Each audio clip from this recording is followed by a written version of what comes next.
Are you experiencing back pain that you can't get rid of? Getting migraines, vertigo, having trouble sleeping, and/or brain fog? Do you feel like your medical doctor doesn't understand your condition? Blair Chiropractic might be the solution you've been looking for. If you've ever been skeptical about this, the two doctors you're about to listen to were even more skeptical than you were when they looked into chiropractic work. But fear not. Get expert guidance from the blonde and the bald, Doctors Beth Bagley and Frederick Schurger. These two doctors have extensive experience beyond the healthcare realm and bringing unique vision and healing to their patients. What do you have when you get a biological analyst and an engineer together? Find out right here on another episode of The Blonde and the Bald. Welcome your hosts, Doctors Bagley and Schurger.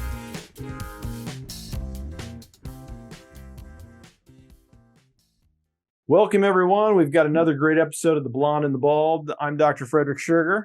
And I'm Dr. Beth Bagley. We've got a special guest with us today. His name is Phillip, and he is one of my patients that I just love and care about so much. And he said he would share his story or pieces of his story with us today. And I'm excited to hear about it. So I'm going to start with just asking him some questions. Is that all right, doctor? Sounds good. Let's go for it. So Phillip, Yes. You started chiropractic care quite a long time ago, but currently you're dealing with something called trigeminal neuralgia. Correct.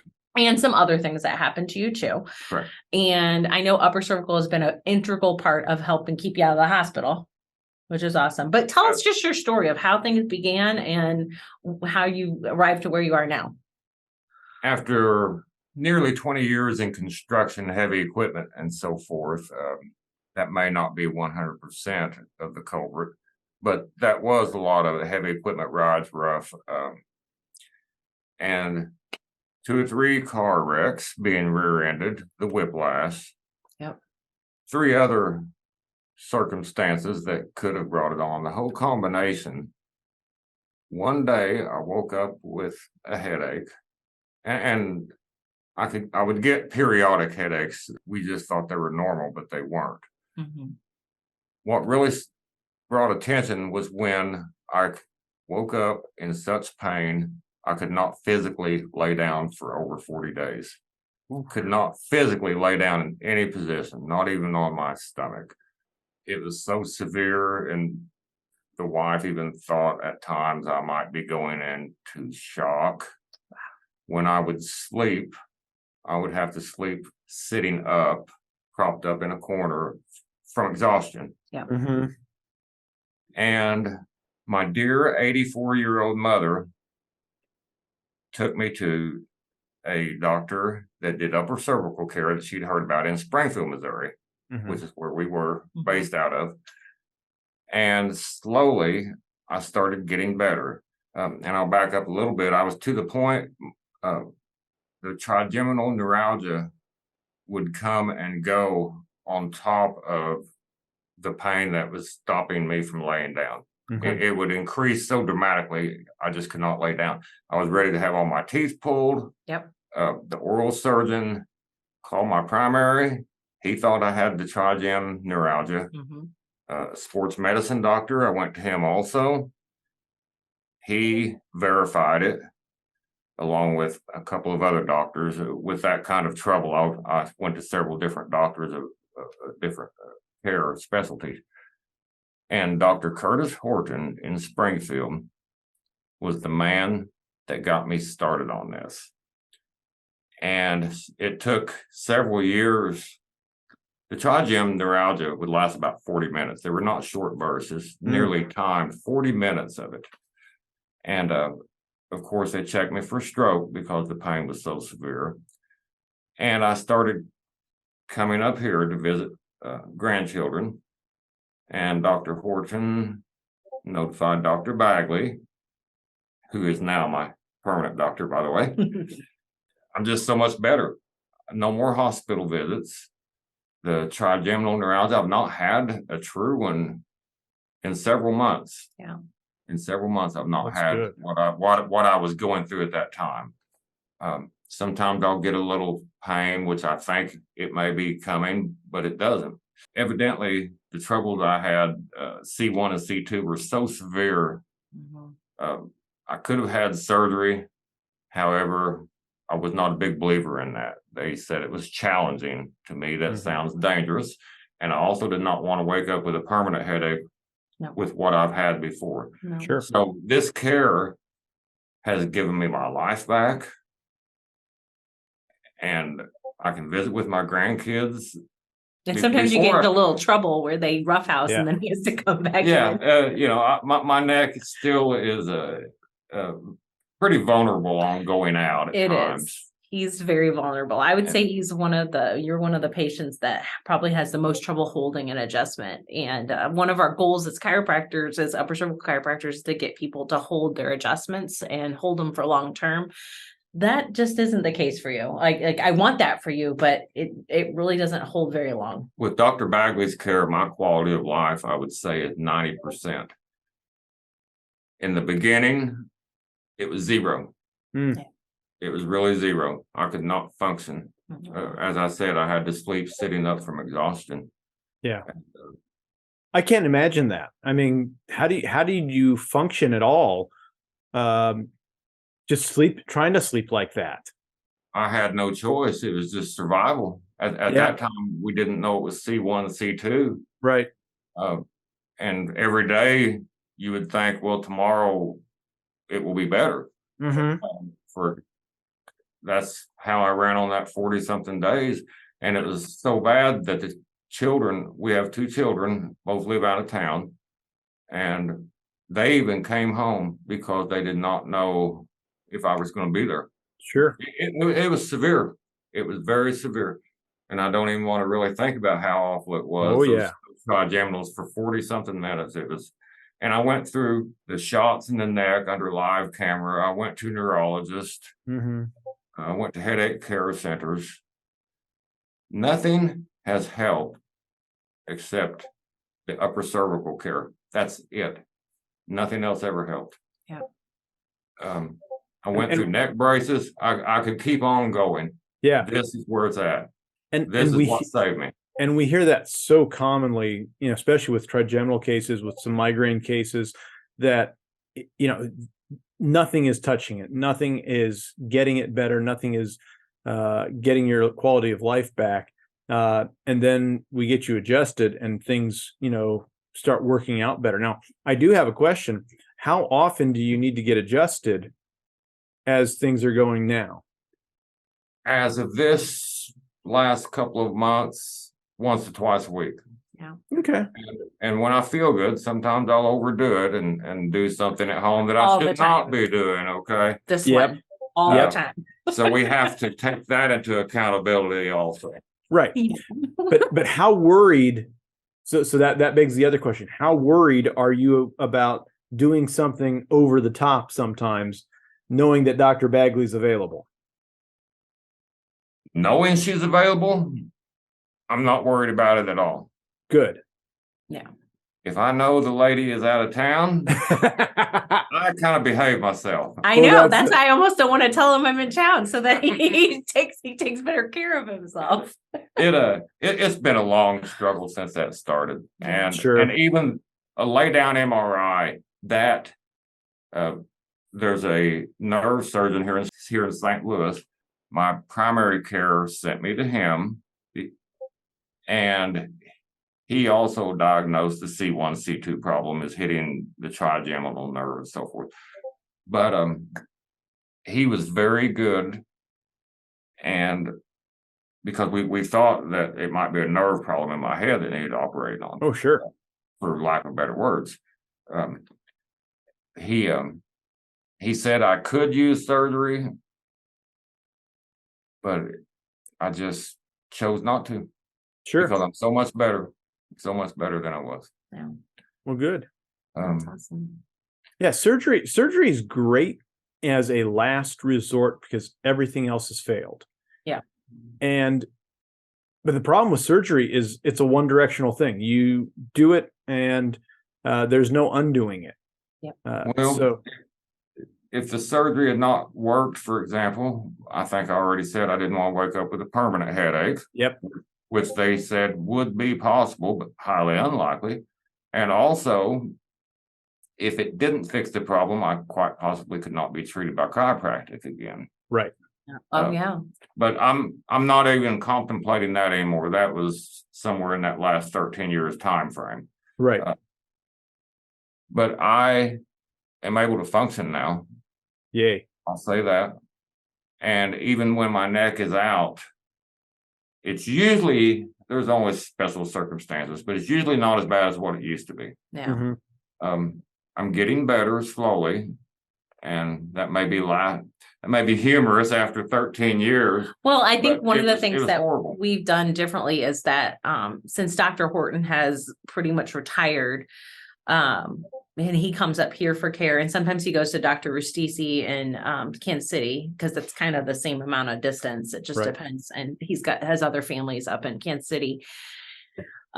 We've gotten his Blair CBCT done, and so it's a lot more specific to him than like what we call an HIO doctor, which is what I think he did the Palmer stuff. Dr. Horton. It was like yeah. So, and which is still a great technique. It's just that it's been updated, and that's what Blair is.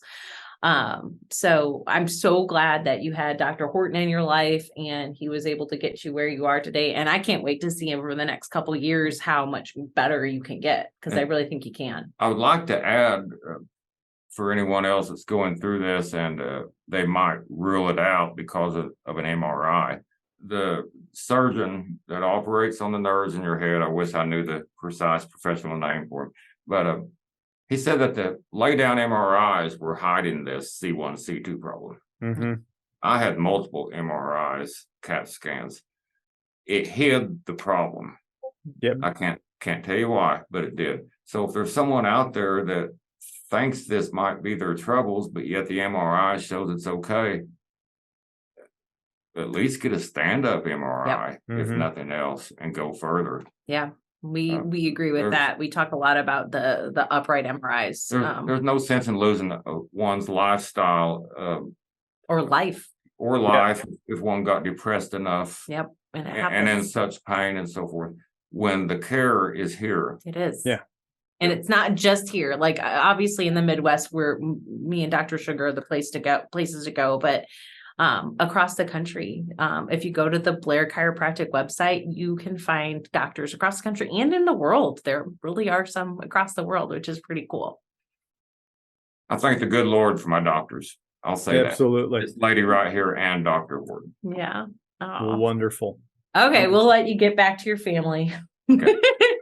Thanks for coming out, and I appreciate you telling your story. Thanks so much, Philip. Thank you, doctors. My pleasure. All right. Well, that was a great testimonial by Philip. I mean, It was. it's He's been through a lot, but I can imagine.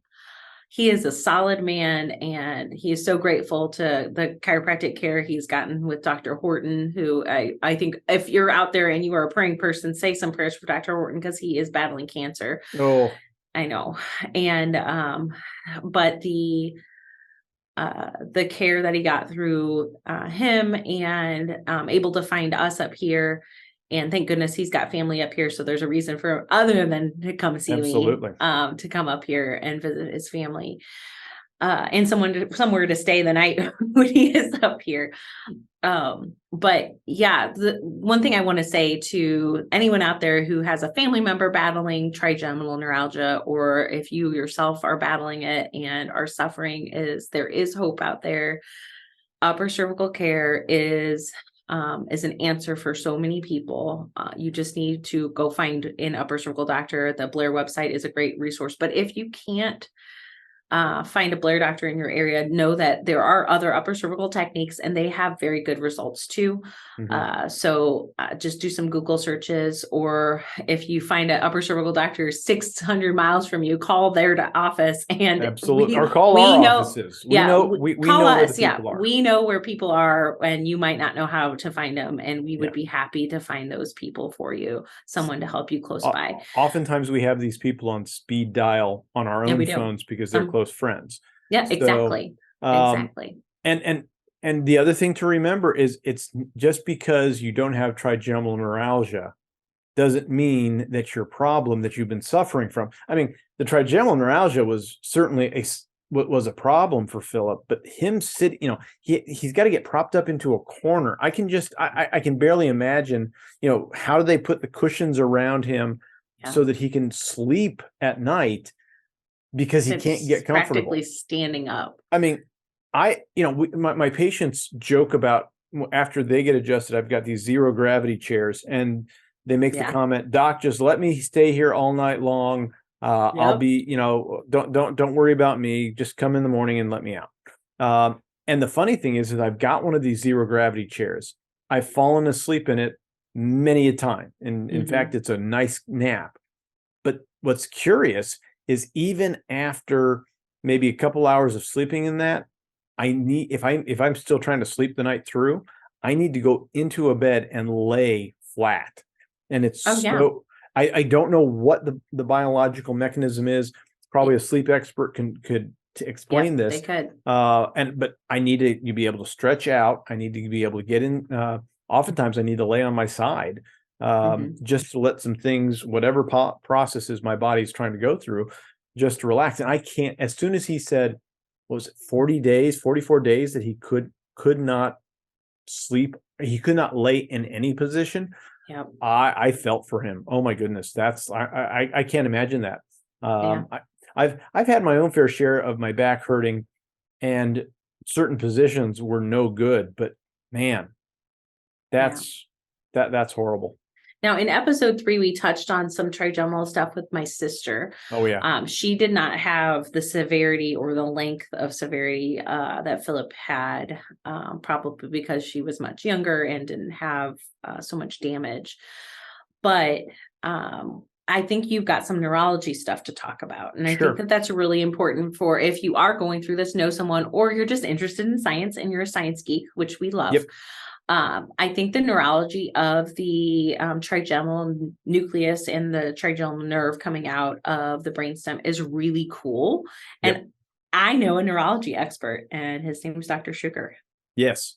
And one of the biggest complaints, or one of the biggest things that I hear from my trigeminal neuralgia patients, from their doctors, not always their neurologists, but oftentimes from their doctor, is the trigeminal nerve comes out in the head, not in the neck. So why is the neck having such a profound effect?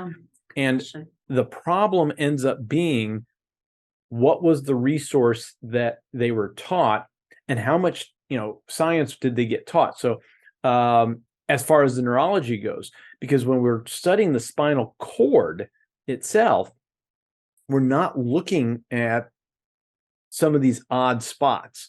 They show us a general shape and they say, well, this applies to most of the cord, because for 90%, these things apply. So let me pop my screen up here and we will take a look at this. So we're going to start with this one here. So this is a cross section of the cord about C5 area. So that's like down here. In fact, I've been sort of looking at a couple people's necks lately. If you really want to get a good sense of where your C5 is, your fifth cervical, it's about that little crease in your neck right in here. So that's about where C5 is. Yeah, that's actually a really good marker. I agree. Yeah, this is really what that looks like under, an actual slice of it. And this is much larger. I think, front to back, we're probably, I would say, no more than a centimeter. Same with side to side. Maybe it's a little bit, obviously it's a little bit wider than it is front to back, but it's not very wide. It's very, and when you think it actually is bigger here and a little bit further down than it is at like C3 or even at T1, because a whole bunch of nerves start coming out at C5 that go down the arms. And things go back and forth along the ways here. So when we come to the actual labels, when they say, all right, these are the parts and the pieces that are involved here, what we'll see, we come around, this is the lateral cortical spinal tract. And what I don't have is a sort of a breakout of these. There's a little bit that's low back. There's a little bit, or what they would consider sacral or lumbar. And then, it goes, sort of cross here. It doesn't cut in towards the spinal cord. but it goes parallel to this outer surface here. But low back, lumbars, thoracics, cervicals, and that lateral cortical spinal tract, that's going to be part and parcel to some of the stuff going on in your lower back, which is where you're going to feel stuff first. Actually, that's more these up here. But again, that's why we start seeing those effects. But again, this is lower in the spinal cord than the C1, C2 that we're dealing with here.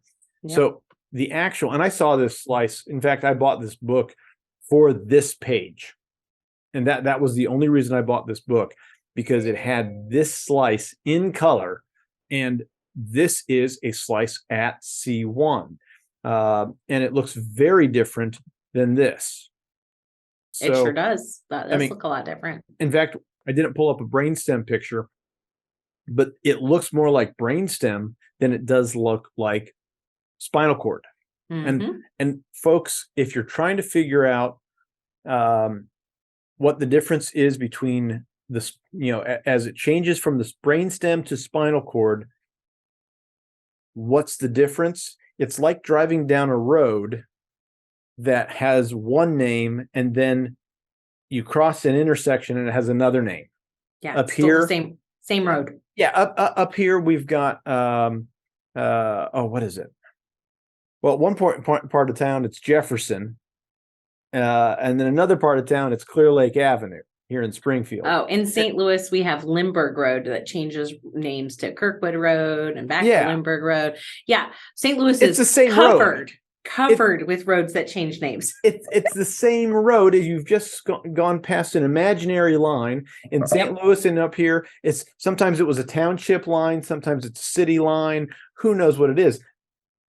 In our neurology, the difference between brainstem and spinal cord is an imaginary line that somebody said, well, it's outside of the skull, right, so therefore it's spinal cord instead of being brainstem. But it looks very much the same. And when we come down to this next picture here, we've got that lateral cortical spinal tract that's sitting in here that we were looking at, that was sitting more out this way. And but C5. Now, but it's C5.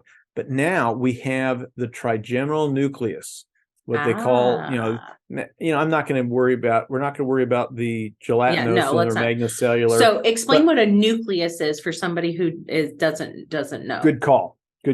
So a nucleus is your CPU, really. So if you think about your nucleus, for lack of a better way to describe it, the nucleus is interfacing and sending signals back and forth. And it's very much like a CPU. So we would actually have multiple little CPUs. Think about a modern computer. It doesn't have just one CPU. Sometimes you've got quad core or 16 core, and then you've got a video card on top of that, on top of just your processor. We could almost look at every one of these nucleuses as an individual processor doing things. In the case of the spinal trigeminal nucleus portions, which are these pieces right in here, these are pain centers for your trigeminal nerves. And this is at C1, is what you're saying. This is at C1. And does it just stop there, or does it go further? So it drops down to at least those little 2 spots, or 3. They elongate down to. So here's Atlas, right? Yep. Right here, I'm pointing to right underneath my ear. It drops down to about C3. And if you think about the upper portion that goes up into the brainstem, it's probably right about the center of your ear. So if you were going to put your finger in your ear, don't put your finger in your ear. We don't need to do that. But if you did, that's about the length. That's probably the upper part of that spinal trigeminal nucleus, and then it drops down into the neck. Okay. So, and more importantly, again, it is, while the upper part is going to be a lot of sensation, so you could almost break them into 2 parts and two processors, one processor that's for pain and another processor that's for sensation. And now you have, you've got these 2 pieces. The spinal portion is where the pain ends up being more pronounced. One more bit that gets interesting. You can sort of see where this curves around to the outside edge here, and you can sort of see almost to a point. In fact, you can almost, no, you don't see it on this slide. Any case, this outer edge right about here and right about here is where the dentate ligament comes in to help stabilize your spinal cord in the center of the canal. Yeah. The problem ends up happening is when we have shifted the atlas out of place, we are now still tethered above it in the similar spots. So now you can imagine you've got a spot here and a spot here, and then a spot underneath where my thumbs are. This is the atlas, and now the atlas has twisted, and now you're exposing and potentially causing pressure on that spinal trigeminal nucleus, which can lead to that horrible trigeminal neuralgia presentation. So why does it happen? Why does an upper cervical adjustment almost always be the thing that clears these people out? It's because that's where the nerve is most pronounced, and that's where the pain centers are most turned on. Can you let me share my screen? Are you able to do that? I can do that. I'm going to stop my share here. And because I want to show, do you use my misalignment to show people their misalignments? Some diets, I show it a little bit. Okay. I think this might, the dentate ligaments are kind of in the wrong spot on C1, but I think it could explain it to somebody if they're looking at it. Yes, no, I think you are correct. See if you can request to share. I can now. Okay. So on here, this is a rudimentary look at atlas. And this is one of the ways that we explain it to patients is that atlas shifts and it shifts back to where it's supposed to be with an adjustment, which is what we want. But I like this one because now it's showing the shift from above down. Yep. And we can see how that pulling of those dentate ligaments, again, what Dr. Schurger was saying is up here, they actually kind of come out from the side. Yeah. And my criticism of this is who put this together? It was a artist rendition. Exactly. So but in general, if we're teaching a patient this, absolutely, is that we can talk about there's these little ligaments that hold the spinal cord in the center of this area so that it doesn't bounce around because we don't want it bouncing around. We don't want your brainstem bouncing around. Right. And it looks like there are 4 ligaments holding it in place. There is actually 2 at each level. There's 2 at, so you've got 1 on either side. If my head is the spinal cord, you got 1 coming out here. At C, actually, you got a set coming out here at the occiput. Yep. You have a set coming out here at C1, and you have another set coming out here at C2, all horizontal. And again, so he's saying it's a set here, here, here, like coming out each level. There's another set, but then they start changing angles. Well, they change angles. Instead of being horizontal and very tight, trying to keep everything stable at that spot, they start coming out this way because what do? We move, we flex and we extend, and we need a little bit of ability for that spinal cord to go back and forth. But at this area here, it wants to stay fairly straight and stable because what's attached immediately above it? The brain. Yeah, and we don't want the brain pulling down outside of the skull, which ends up happening that we find on a lot of those upright MRIs that Phillip was mentioning. Exactly. I thought it was so cool that he knows about that. I actually I've not talked to him about that much. That's really cool that he's done the research on that. So again, when there's a shift at the upper cervical spine, it's going to pull the dentate ligaments. That's one of the hypotheses of how upper cervical is so effective. I think it's multiple reasons. There's absolutely. Well, you have a vascular component to this, and again, you have cerebral spinal fluid. You have 3 different fluids going into the brain, as we've discussed earlier, our previous episodes. But you've got oxygenated blood, you have deoxygenated blood, so basically your artery flow, your venous flow, and then you also have cerebral spinal fluid. To get to my hand, I have 2 things. I have the artery flow going in and the venous flow going out. Now you add a 3rd component to that. And this is why the brain and why neuroscience is neuroscience. Absolutely. So if we look at this diagram here, when you were talking about the lateral corticospinal tracts, right? Yes. So what he was saying was that when there's an effect of that, it could affect the trigeminal nerve for some people, which is unfortunate and terrible. But what it affects on almost everyone I've seen, if not everyone, I'd is say when everyone. atlas is out, that lateral cortical spinal tract is affected, and it causes a shift in how these muscles work. And it pulls one leg shorter than the other when someone's laying down. And they're standing. What we end up seeing is one hip will be higher. So this person is almost like they're laying down right now because you can't stand on a floaty leg. And if this person was actually standing, I think the left leg would be shorter, or would be the touching the ground and be down. Yeah. But if they were laying down, we would see this leg pulling up short. When we do an adjustment, which is, I would say, within seconds of the adjustment, we can flip someone on their back real quick and see that this has occurred, where their leg lengths are even. And that's why somebody who has low back pain, they can get a upper cervical adjustment, turn over and be like, oh, how'd you do that, doc? Are you magic? And I was like, no, we're not magic. We just created balance within that brainstem area, within the atlas area, so that your back actually isn't getting pulled on anymore.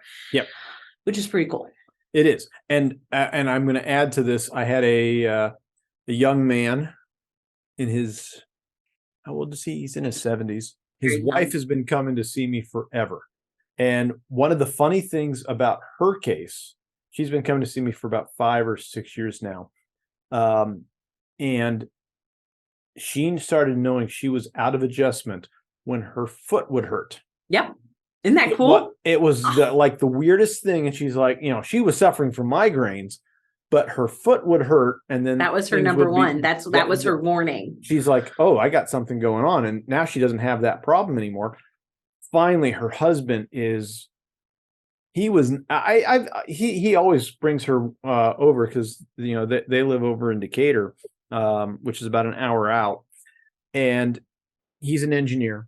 He's one of those. Oh, no, types. Not one of them. Yeah, I know. Ugh. It's like I either have the easiest time or the hardest time with my engineers. Yeah. Because they either like, well, yeah, you got that. Oh, you've got that diploma on your wall. And they're like, how did you get into this? And then we start talking and they're like, oh, I need to come see you. I had another guy who's start recently and is like, yeah, my back feels better, doc. I think you got something going here. But anyways, this older gentleman finally says, he comes in, he's been in bed for the past 2 weeks. His wife is beside herself trying to figure out what to do. He comes over for the drive and, imagine he's been in bed for 2 weeks and he's been hurting so bad. And he's finally saying, all right, I'll try it. His color looks off. Yeah. This is a man who built his own house. He's that kind of engineer. He's done all the things and he is not looking like his normal self. And all of a sudden I'm like, and he's like, well, doc, I guess I'll try it. I wasn't letting him leave my office without getting adjusted. Yeah. So I took the picture. I said, you guys go sit back in my imaging room. I'm going to go take care of a couple of people. We're going to figure this out. 1 and 2 counter rotation. I get them both adjusted. And immediately he stands up. His wife can see that he's standing up straighter. He's like, hot diggity, this is better. And we have him rest. And I've had to adjust him once more on Wednesday. It was bad.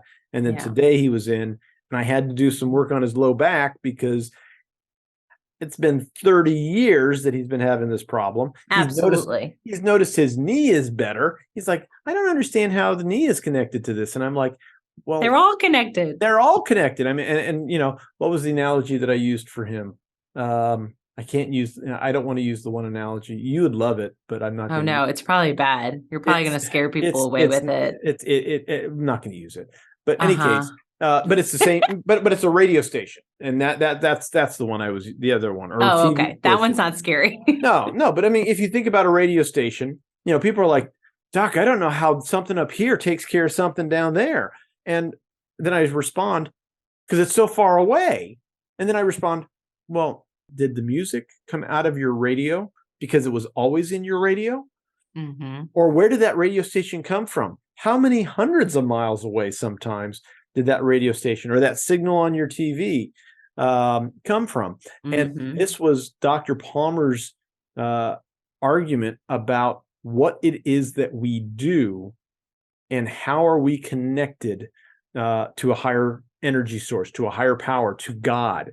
And he actually called it, we had, and for those of you who are young, who don't understand how radio devices used to require you to sort of turn the dial back and forth to tune in. You actually had to go back and forth a little bit. It wasn't the 97.3 that like you would auto-tuned it. Yeah, you and sometimes, I miss those days because every now and then. Because you think tuning it might even help you get a better signal. I think you're right. Not just that, I can't get the jazz station coming out of St. Louis or down in Edwardsville up here because of where I'm at. So I can't just dial that in. But in any case, no, Dr. Palmer, BJ Palmer, who sort of our forefront and our developer of especially the upper cervical work, he basically called it radio station God. And if we did not have our Atlas on straight, we could not be properly tuned into that source to allow our body and our life force to function the way it's supposed to. Yeah. So it's really profound. And when you see people's lives go from 0% quality of life to 90% quality of life in no time flat, short amount of time, that's a miracle. It is. It's like, so there's this gentleman who started seeing me. He's 80. I don't honestly know how he found us. Like one of his kids that lives out of town did internet searching and found us. He was getting driven from North County, St. Louis. So it was a good 30-minute drive in traffic, if it's trafficy time. He walked in, hunched over, not healthy looking. Yeah. And this was just like 4 weeks ago. And just a shell of a person. Very nice, though. He wasn't mean or anything, but hard to even have a conversation with him. He wasn't connected. And he was just an old man. And I just felt for him. But he knew, and his family knew that wasn't him. That's not how he's been. He's been a hard worker. He worked at McDonnell Douglas. He built things. Like, this is a strong working guy. And today he walked out with a pep in his step. Nice.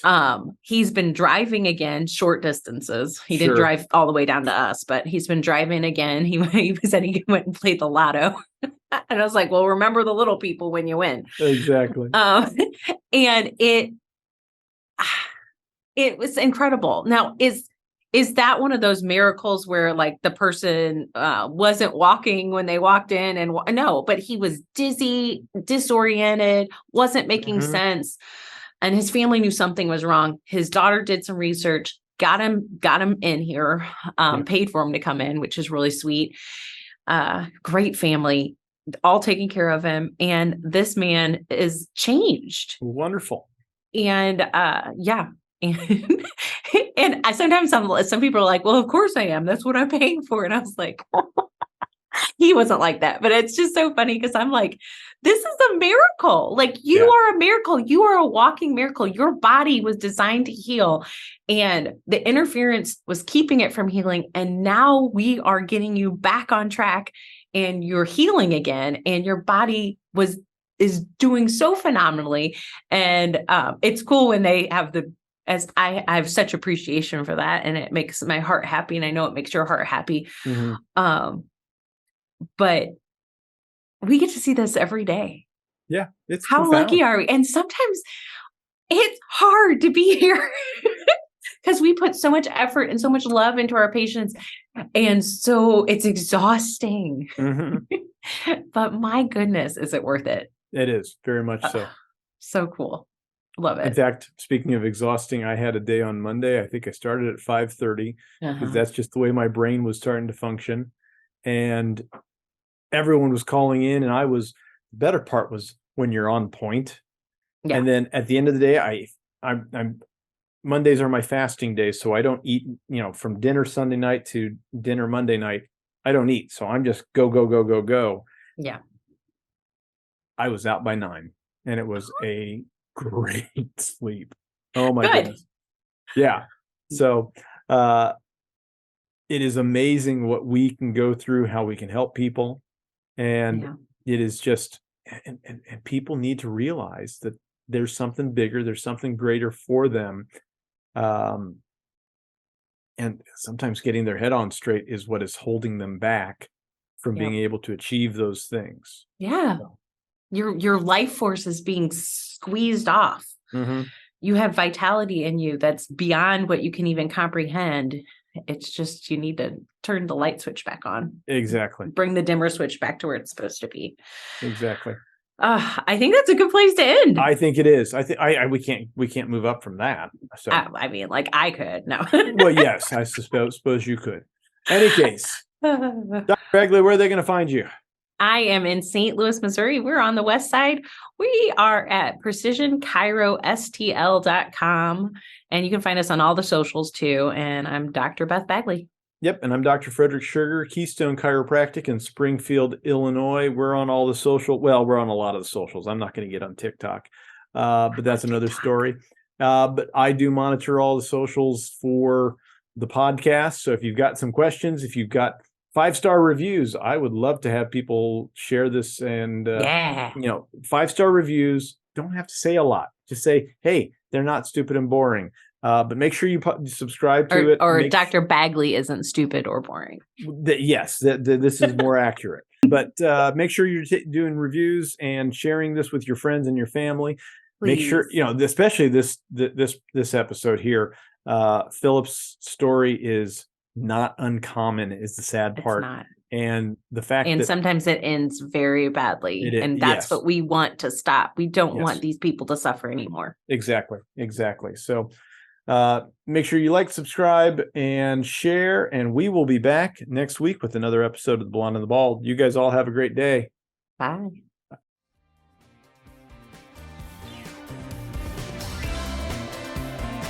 That's all for today's episode of The Blonde and the Bald. Don't forget to like, share, and subscribe. If you enjoyed today's show with Drs. Bagley and Schurger, remember, don't give up and just live with the pain. Come back next week and get more answers and solutions. Visit our websites at KeystoneChiroSPI.com and PrecisionChiropracticSTL.com for more info, and catch all the episodes of The Blonde and the Bald.